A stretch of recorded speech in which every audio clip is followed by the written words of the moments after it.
हमारे चैनल को अवश्य सब्सक्राइब करें और नए अपडेट्स सबसे पहले पाने के लिए इस बेल बटन को दबाना न भूलें।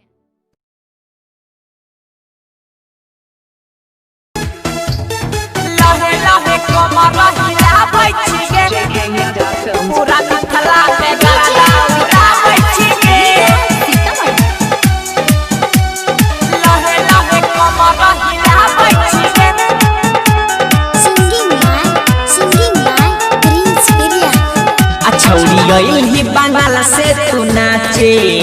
अभी उमर छौ तो हर काचे अभी उमर छौ तो हर काचे छौरी गई ही बंगाल से तू नाचे अभी उमर छौ तो हर काचे माल लागे छही होट कपड़ा पहने छही छोट माल लागे छही होट कपड़ा पहने छही छोट लहंगा किए उठाबै छी गे लहे लहे कमर हिला बैठी गे पूरा मिथला में गरदा उड़ा बैठी गे लहे लहे कमर हिला बैठी गे पूरा मिथली में गरदा उड़ा बैठी गे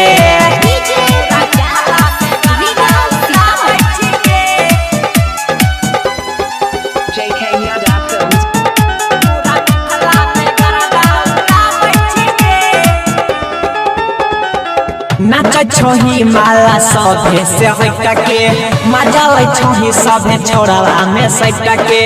गाल दुनु में सभे बहु गेल लटक के चुमा ले बौया सटे ज पर पटक के चुमा ले बौया सटे ज पर पटक के नाच छही माला सभे से हट के मजा ले छही सभे छोड़ला में सट के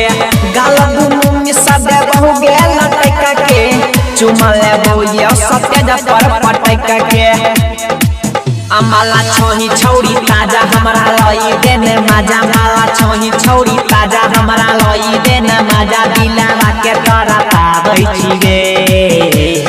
लहे लहे कमर हिला बैठी गे पूरा मिथला में गरदा उड़ा बैठी गे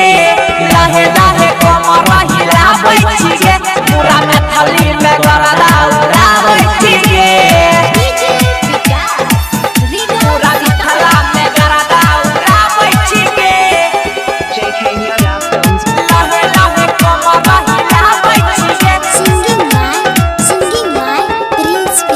देखी के पागल भेलो मिथुन जोगारा गे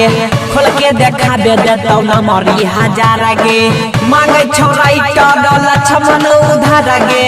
देवी धीरा जाला के हो तो सुधारा गे देवी धीरा जाला के हो तो सुधारा गे देखी के पागल भेलो मिथुन जोगारा गे खोल के देखा दे देतौ न मरी हजारा गे मांगे छोराई टडल छमन उधार गे देवी धीरा जाला के हो तो सुधारा गे गाना गाबै छौ पीरी सायुजा करतौ सिरिंचा गाना गाबै छौ पीरी सायुजा करतौ सिरिंचा चोली से गोली चलाबै छी गे